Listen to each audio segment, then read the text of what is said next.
तुम लोगों ने कल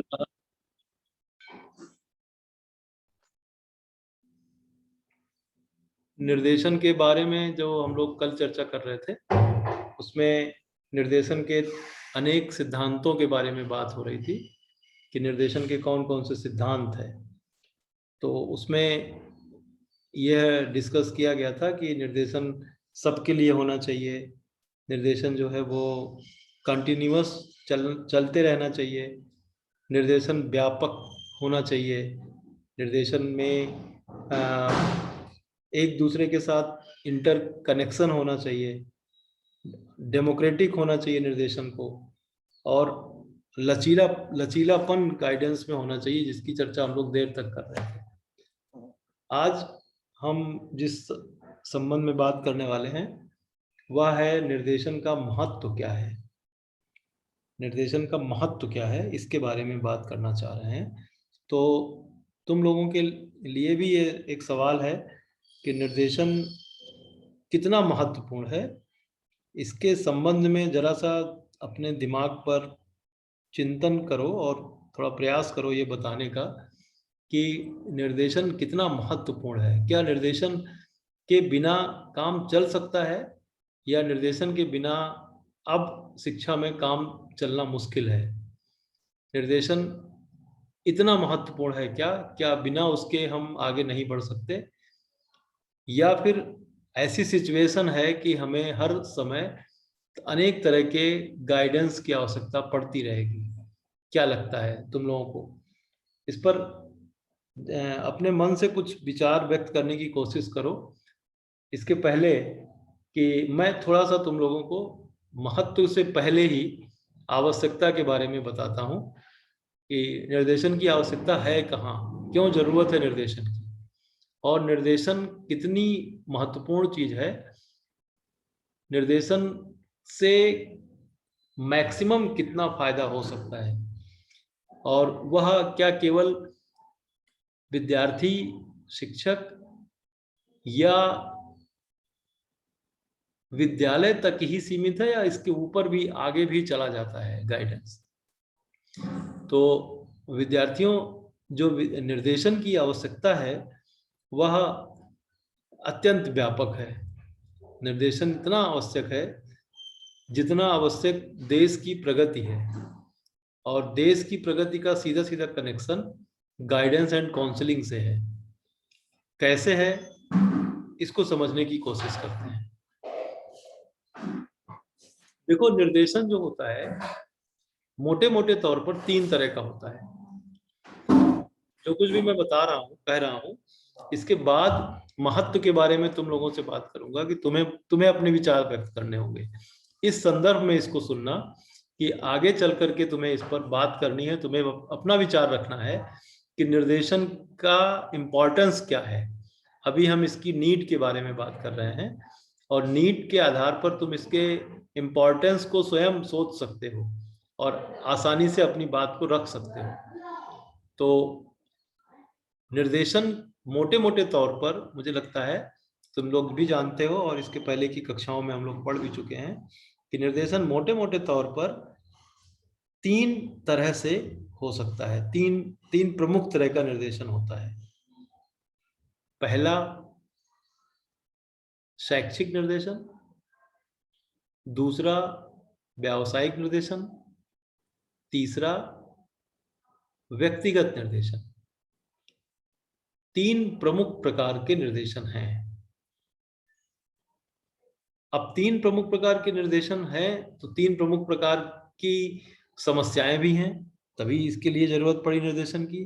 हम आवश्यकता की बात चूंकि कर रहे हैं, तो चूंकि निर्देशन 3 तरह के हैं, तो 3 तरह के निर्देशन में शैक्षिक निर्देशन की जरूरत क्या है? What is the need of educational guidance? तो एजुकेशनल गाइडेंस की नीड इसलिए है क्योंकि हमारे विद्यार्थी, हमारे शिक्षक और हमारी पाठ्य व्यवस्था में समस्याएं हैं। हमारा विद्यार्थी समस्या से ग्रस्त है, हमारा शिक्षक समस्या से ग्रस्त है, और हमारा पाठ्य वस्तु भी ठीक ठीक नहीं है। इन तीनों सिचुएशन के लिए गाइडेंस की जरूरत है।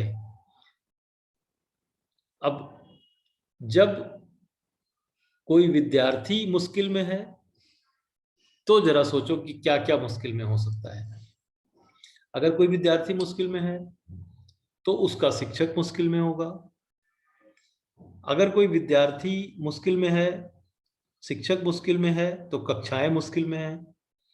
और कक्षाएं अगर मुश्किल में हैं तो विद्यार्थियों ये समझो कि जब 1964-66 का शिक्षा आयोग आया, कोठारी कमीशन, तो उसने पहली लाइन में ये लिखा कि देश के, भारत के भाग्य का निर्माण उसकी अध्ययन कक्षाओं में हो रहा है। पहली ही लाइन में उसने लिखा, कोठारी कमीशन की पहली लाइन ये लिखी गई कि भारत के भाग्य का निर्माण उसकी अध्ययन कक्षाओं में हो रहा है। तो अब विद्यार्थी मुश्किल में, शिक्षक मुश्किल में, विद्यार्थी और शिक्षक समस्याग्रस्त है, विद्यार्थी और शिक्षक के कारण कक्षाएं भी उन्नत क्लास की नहीं है, उन्नत श्रेणी की नहीं है। तो भाग्य का निर्माण भारत के कैसे होगा? तो निर्देशन की आवश्यकता का जो मतलब है वह केवल विद्यार्थी तक या केवल शिक्षक तक, केवल कक्षा तक नहीं है, क्योंकि कक्षाएं भारत के भाग्य का निर्माण भी करती हैं। इसलिए जरूरी है कि निर्देशन के माध्यम से विद्यार्थी और शिक्षकों की समस्याओं को समाप्त किया जाए। एक दूसरे तरह से अगर हम कहें तो ये कह सकते हैं कि शिक्षा की जो समस्याएं हैं वह विद्यार्थी और शिक्षकों में समायोजन की समस्या उत्पन्न करती हैं। और प्रज्ञा, अगर तुम्हारे इंस्टीट्यूट में कोई भी शिक्षक या कोई भी शिक्षार्थी, विद्यार्थी समायोजित नहीं है ठीक से, तो क्या तुम उसको पढ़ा सकोगी? क्या तुम उसकी समस्या या वो सीख सकेगा? अगर वो समायोजित नहीं है। समायोजित का मतलब कि पहले तो सबसे पहले वो अपने संस्थान के साथ एडजस्ट करे अपने को। अब जब एडजस्ट करता है तब आगे वो सीखने के लिए सोचता है। कोई अगर ऐसा है, वो समायोजित है, तो क्या तुम उसे सिखा सकोगी? सृष्टि, अगर कोई क्लास में है हाँ सर, बिल्कुल। कैसे? कोई कुसमायोजित है तो उसको कैसे सिखा सकोगी?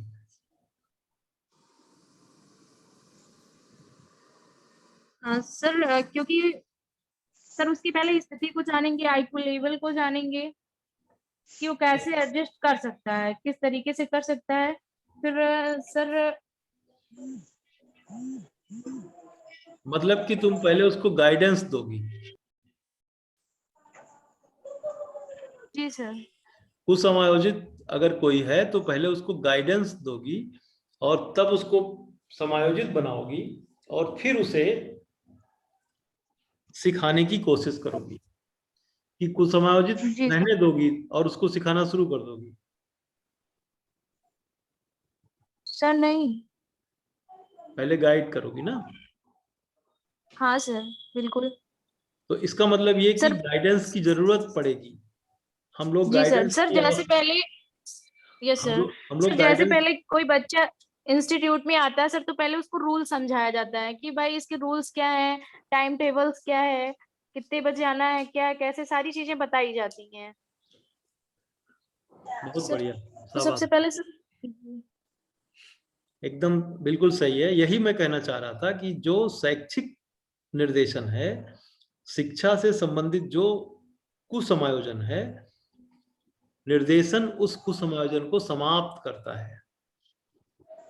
और जब कोई विद्यार्थी शैक्षिक कुसमायोजन से ग्रसित है तो शैक्षिक कुसमायोजन से ग्रसित होने के कारण वह ठीक से सीख नहीं पाएगा। अब जब उसका शैक्षिक कुसमायोजन निर्देशन के माध्यम से समाप्त किया जाएगा तो वह पढ़ने के प्रति ज्यादा अच्छे से अपना ध्यान केंद्रित कर सकेगा और वह समायोजित होकर के अपनी शैक्षिक उपलब्धियों को बढ़ा सकेगा। उसकी शैक्षिक उपलब्धियों को बढ़ाने के कारण उसका जो आउटपुट होगा, वह जो सीखेगा, वह जो ज्ञान प्राप्त करेगा, वह एक गैर समायोजित व्यक्ति की तुलना में कहीं अच्छा होगा। जो समायोजित व्यक्ति है, जो समायोजित विद्यार्थी है, जो मन लगा करके पढ़ने वाला विद्यार्थी है, वह मन न लगने वाले विद्यार्थी की तुलना में ज्यादा अच्छे से सीख सकेगा। और इसका कारण क्या था? इसका कारण था निर्देशन। बीच में निर्देशन आया, इसलिए वह विद्यार्थी अच्छी उपलब्धियां अर्जित कर सका। एक शिक्षार्थी अगर अच्छी उपलब्धियों को अर्जित करते हुए आगे बढ़ेगा तो वह अपने लाइफ को बेहतर तरह से जी सकेगा, अपने लाइफ को बेहतर तरह से जी सकेगा। और वैसा बाथरूम लैट्रिन के हम सुबह फेंक आ रहे हैं। तो जब वो अच्छे तरह से अपने आप को परफॉर्म करेगा पढ़ाई में, तो देश, जो राष्ट्र है, हमारा देश है, नेशन है, जो हमारी कंट्री है, वह सर स्पीकर को म्यूट करवाइए सर, आवाज डिस्टर्ब कर रही है। निशा तुम अपना स्पीकर ऑफ कर दो। हाँ, तो जब कोई विद्यार्थी बेहतर करेगा, अच्छी उपलब्धियां अर्जित करेगा, तो देश, जैसे कि अभी हमने एक चर्चा की थी कि कोठारी कमीशन ने यह कहा कि भारत के भाग्य का निर्माण उसकी अध्ययन कक्षाओं में हो रहा है। तो फिर अगर अध्ययन कक्षाएं सुसमायोजित हैं, निर्देशन के प्रभाव के कारण उसमें अच्छे विद्यार्थी अच्छी तरह से कोशिश करके पढ़ाई कर रहे हैं, तो इसका मतलब सीधा सीधा हुआ कि राष्ट्र की प्रगति में वह हेल्पफुल होगा। तो निर्देशन की आवश्यकता, विद्यार्थी को जब हम निर्देशित करते हैं तो सीधे राष्ट्रीय प्रगति से बात जुड़ जाती है। तो इसलिए निर्देशन कितना महत्वपूर्ण है और कितना आवश्यक है। अब केवल हमने एक लिया था, शैक्षिक निर्देशन का एक पार्ट लिया था। अगर हम दूसरे पार्ट पर जाएं, व्यावसायिक निर्देशन, तो व्यावसायिक निर्देशन में सृष्टि, व्यवसाय के साथ जो समस्याएं हैं, व्यवसाय के साथ जो कुसमायोजन है, उसको निर्देशन के माध्यम से हम दूर करते हैं। तो एक व्यवसाय प्राप्त करने का जो तरीका होगा, गाइडेंस के पहले का जो होगा और गाइडेंस के बाद का जो होगा, दोनों में फर्क है। गाइडेंस प्राप्त करके जो निर्देशन प्राप्त करने की कोशिश करेगा, व्यवसाय प्राप्त करने की कोशिश करेगा, उसे व्यवसाय प्राप्त करना आसान होगा। और क्या व्यवसाय में व्यवसाय प्राप्त करना ही एक उद्देश्य होता है? इसके आगे भी तो तमाम चीजें होती हैं। जैसे कोई श्रमिक है, वह कोई काम कर रहा है, उसको काम के क्षेत्र में तमाम तरह की समस्याएं आती हैं, वहां भी उसको गाइडेंस की जरूरत होती है।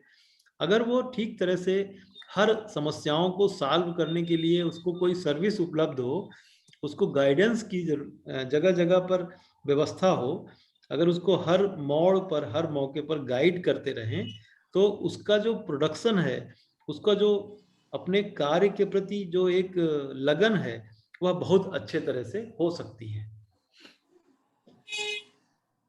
क्यों प्रज्ञा? हाँ सर, बिल्कुल। इसका कोई उदाहरण है तुम्हारे पास? सर बिल्कुल है सर। जैसे सर मैंने खुद का सर अभी भी सर मैंने इंस्टीट्यूट अपना ओपन कर रखा है सर, और मुझे बहुत सारी तरीके की दिक्कतों को फेस करना पड़ रहा है। लेकिन सर अगर उसी जगह पे कोई मुझे अगर गाइडेंस करने वाला है, मुझे उस तरीके से समझाने वाला है, गाइडेंस कर रहा है, मुझे निर्देशन दे रहा है सर, तो मैं पूरी कोशिश करूंगी कि उसको बेहतर से बेहतर कर सकूं। वेरी गुड, बहुत अच्छा एग्जाम्पल। और कोई एग्जाम्पल निशा दे सकती हो तुम? सर और कोई एग्जाम्पल दे सकती हो तुम निशा?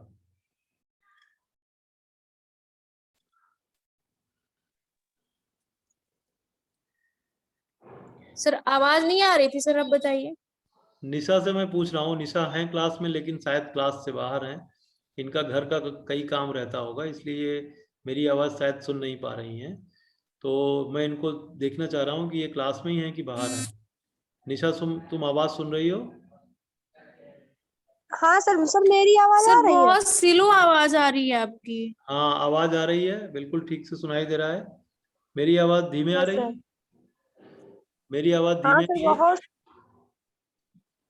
हाँ सर, मेरे मोबाइल में से नेटवर्क इशू हो रहा है। मेरे मेरी ये आवाज मेरी आवाज जा रही है? Yes sir. हाँ, तो तुमको मैं पूछ रहा हूँ कि यस सर। मैंने जो अभी सवाल किया था प्रज्ञा से, वो तुमसे भी है। बताओ, यस सर। कोई भी व्यक्ति अगर व्यवसाय में उसको कोई समस्या हो रही है, तो यस निर्देशन सर। दे करके हम उसको बेहतर तरह के समायोजन के साथ अपना व्यवसाय करने की प्रेरणा दे सकते हैं। तो इसका कोई एग्जाम्पल है? जैसा कि प्रज्ञा ने अभी बताया कि उसका इंस्टीट्यूट है और उसकी तमाम समस्याएं हैं, उन समस्याओं को वो अकेले सॉल्व करती है। अगर कोई गाइड करने वाला मिले तो उसके आधार यस पर सर। फिर उसका जो प्रोग्रेस है वो बहुत अच्छे तरह से हो सकता है। तो इसका कोई और यस। उदाहरण हो सकता है तुम्हारे पास? हाँ सर, जैसे मतलब कोई व्यक्ति व्यवसाय करना चाहता है, उसके पास मनी की प्रॉब्लम है, तो सर उसको मतलब कुछ उसके बारे में निर्देश दे दिया जाए कि हाँ पहले तुम व्यवसाय स्टार्ट करो, थोड़े थोड़े थोड़े पैसे लगा करके। जब तुम्हारे पास ज्यादा पैसे हो जाए तो तुम अपना व्यवसाय और ज्यादा बढ़ा सकते हो, क्योंकि तुम्हारे उसके पास धन की समस्या रहेगी। और सर जब उसके बाद धीरे धीरे वो अपना व्यवसाय मतलब बढ़ाता जाएगा, जब उसके पास पैसों की और मतलब समस्या दूर हो जाएगी, तो अपना व्यवसाय बेहतर तरीके से कर सकता है। हाँ, मतलब ये तो तुमने एक तरह से एक समस्या ली और गाइड कर दिया उसको, इस तरह की समस्या इस तरह सॉल्व की जाएगी। लेकिन एक एग्जाम्पल इस समय बहुत जबरदस्त तरह से है। जैसे इस समय देखो, कोई काम अगर किसी को कह दो, जैसे कक्षा में भी कोई काम अगर किसी टीचर ने स्टूडेंट्स को कह दिया कि ये काम करना है, तो बहुत से स्टूडेंट उसमें बहुत खुश हो जाते हैं और बहुत से स्टूडेंट बहुत दुखी हो जाते हैं, अरे बाप रे ये काम दे दिया। ऐसे जैसे कोई क्लास में सवाल पूछ लिया जाता है तो बहुत सारे विद्यार्थियों को बहुत मुश्किल होने लगती है। और कई ऐसे विद्यार्थी होते हैं कि ऐसे टीचर्स के क्लास में आना भी नहीं चाहते हैं जहां सवाल किया जाता है। जहां सवाल नहीं किया जाता, तमाम दूसरे चीजें की जाती हैं, वहां आ जाते हैं लोग। लेकिन क्लास में जाने पर अगर आपसे सवाल किया जा रहा है तो कई ऐसे लोग होते हैं जो सोचते हैं कि अभी सवाल कर देंगे गुरुजी, इससे अच्छा जाओ ही मत वहां। तो कई ऐसी सिचुएशन इस समय क्लासेस की हो रही हैं। तो ये हर एक क्लास और हर एक कॉलेज इसको फेस कर रहा है। तो ऐसे जो है, जैसे कॉलेज है मान लो, तो कॉलेज में चपरासी हैं, क्लर्क हैं। किसी क्लर्क को हमने कोई काम कह दिया कि आप ये काम कर देना भैया, तो उसको बोझ सा लगता है, उस काम को करने में बोझ सा लगता है। जैसे जैसे अभी कोविड का एक प्रकरण चल रहा है पूरे देश में, कोविड का संक्रमण फैला हुआ है। अगर हम तुम लोगों से ये रिक्वेस्ट करें कि तुम लोग अपने आसपास का जो क्षेत्र है, आसपास के रहने वाले जो लोग हैं, वो उनको जा करके कोविड के प्रति अवेयर करो और उनको ज़रा सा कुछ ज्ञान दो कि इससे कैसे निपटेंगे हम, या साफ सफाई के बारे में कुछ बताने के लिए जाओ, तो कुछ लोग इसको बहुत सीरियसली करेंगे और कुछ लोग बिल्कुल नहीं करेंगे। लेकिन वहीं पर ऐसे तमाम संस्थाएं हैं जो इन सब चीजों को एक चैलेंज की तरह लेती हैं। अभी जस्ट एक उदाहरण नया आपको दिखाई पड़ता होगा कि जब से सेना ने इस महामारी को संभाला हुआ है, जब से सेना ने अपने हाथ में लिया है, तो जब सेना इस काम में जुटती है, किसी भी काम में जब सेना जुटती है, तो सेना किसी काम को बोझ की तरह नहीं लेती। सेना में इतना मोटिवेटर्स हैं, इतना गाइडेंस का इतना सिस्टम बना हुआ है कि वह अपने जितने भी कर्मचारी, डॉक्टर, नर्सेस या जितने भी सैनिक हैं, उन सबको इस तरह से वो गाइड करते हैं कि वह जितना भी कठिन लक्ष्य होता है उतना ज्यादा मोटिवेटेड होते हैं और उतना ज्यादा जोश के साथ काम करते हुए और वो फतेह हासिल करते हैं। यहाँ तक कि DRDO ने कोरोना की एक दवा विकसित कर ली है, तमाम अस्पताल बनाते चले जा रहे हैं, तमाम अस्पतालों में तमाम मरीजों का बड़ा प्यारा सा इलाज कर रहे हैं। इन सब तरह से जब देखते हैं हम, तो अगर जैसे सेना का जोश है, सेना ने अपने ट्रूप्स को, अपने सैनिकों को, डॉक्टरों को जिस तरह से गाइड किया है, क्या पब्लिक सेक्टर में हम अपने डॉक्टरों को उस तरह से गाइड नहीं कर सकते? क्या पब्लिक सेक्टर में हमारा जो PHC है, प्राथमिक स्वास्थ्य केंद्र है या सामुदायिक स्वास्थ्य केंद्र है, या जो सरकारी टीचर्स हैं, सरकारी स्कूल के टीचर्स, जैसे किसी पब्लिक स्कूल का टीचर होता है, जैसे प्रज्ञा के स्कूल, प्रज्ञा का जो चलता है इंस्टीट्यूट, उसके जो टीचर होते हैं, ये खुद जितना अच्छा पढ़ाने की कोशिश करती है, क्या गवर्नमेंट सेक्टर के लोग भी इतना अच्छा कोशिश करके पढ़ाते हैं? क्या गवर्नमेंट सेक्टर के भी डॉक्टर अपने मरीजों को इतने प्यारे ढंग से देखते हैं जितना मिलिट्री के डॉक्टर्स देखते हैं, जितना सेना के डॉक्टर्स देखते हैं? अगर सेना के डॉक्टर्स जैसा प्रोफेशनल एडजस्टमेंट, व्यावसायिक समायोजन हर एक के अंदर आ जाए, हर कोई अपना काम बेहतर तरह से करने लगे, तो विद्यार्थियों, देश जो है वह वास्तव में सोने की चिड़िया बन जाएगा। इसका मतलब यह कि व्यावसायिक निर्देशन बहुत आवश्यक है। भारत में व्यावसायिक निर्देशन, शैक्षिक निर्देशन इसलिए आवश्यक है कि हमें अच्छे विद्यार्थी मिलें, अच्छे विद्यार्थी होंगे तो अच्छी सोच होगी, अच्छी सोच होगी तो राष्ट्रीय विकास होगा। व्यवसाय में जो लोग काम कर रहे हैं देश की प्रगति के लिए, फैक्ट्रियों में काम कर रहे हैं, तमाम कॉलेजों में काम कर रहे हैं, तमाम तरह से कार्य कर रहे हैं, इन लोगों को अगर हम बेहतर तरह से सिखाएंगे तो यह अपना 100% जब देंगे देश के लिए, तो उससे भी देश की प्रगति होगी। तो यहाँ भी देखो निर्देशन कितना आवश्यक और महत्वपूर्ण है। तीसरा एक जो निर्देशन का वो है व्यक्तिगत निर्देशन। ये जो व्यावसायिक निर्देशन का कॉन्सेप्ट है, उसकी आवश्यकता तुम लोगों को समझ में आई?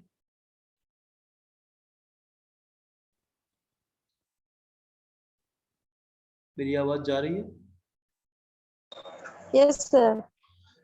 कोई कंफ्यूजन?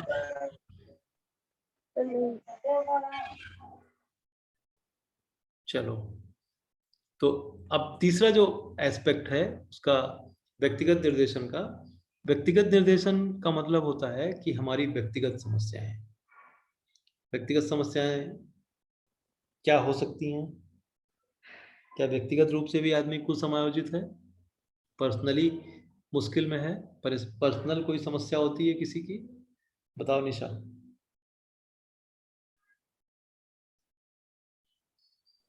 हाँ सर, पर्सनल समस्या सर हर क्षेत्र में होती है, चाहे वो शिक्षा के क्षेत्र में हो, सर व्यक्ति की शिक्षा के क्षेत्र में हो कि व्यक्तिगत समस्या भी होती है।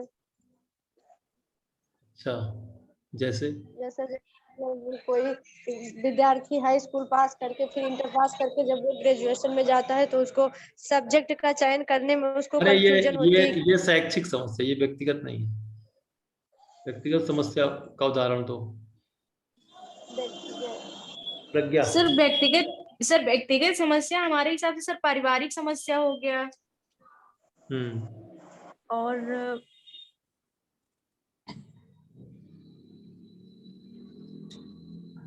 सृष्टि, व्यक्तिगत समस्या, कोई एक व्यक्तिगत समस्या बताओ मुझे।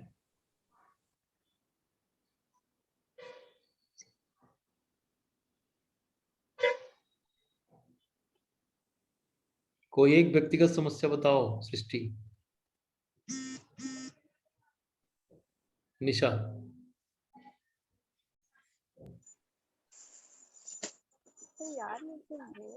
याद नहीं करना है भाई, इसमें याद करने की कोई चीज है ही नहीं है। समझना है कि याद करना है।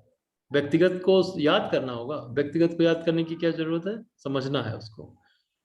डिफाइन नहीं कर पा रहे। एमए में समझा नहीं, याद नहीं किया जाता, समझा जाता है। व्यक्तिगत समस्या तुम्हारी क्या है? तुम्हारा नेटवर्क काम नहीं कर रहा है, ये तुम्हारी व्यक्तिगत समस्या है, ठीक है।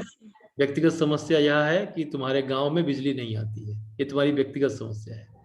व्यक्तिगत समस्या यह है कि तुम्हारे घर में 2-3 लोग हैं जो आपस में बहुत झगड़ा करते हैं, ये तुम्हारी व्यक्तिगत समस्या। तुम्हारे घर में नहीं, किसी की बात नहीं कर रहे हैं, बुरा मत मान जाना।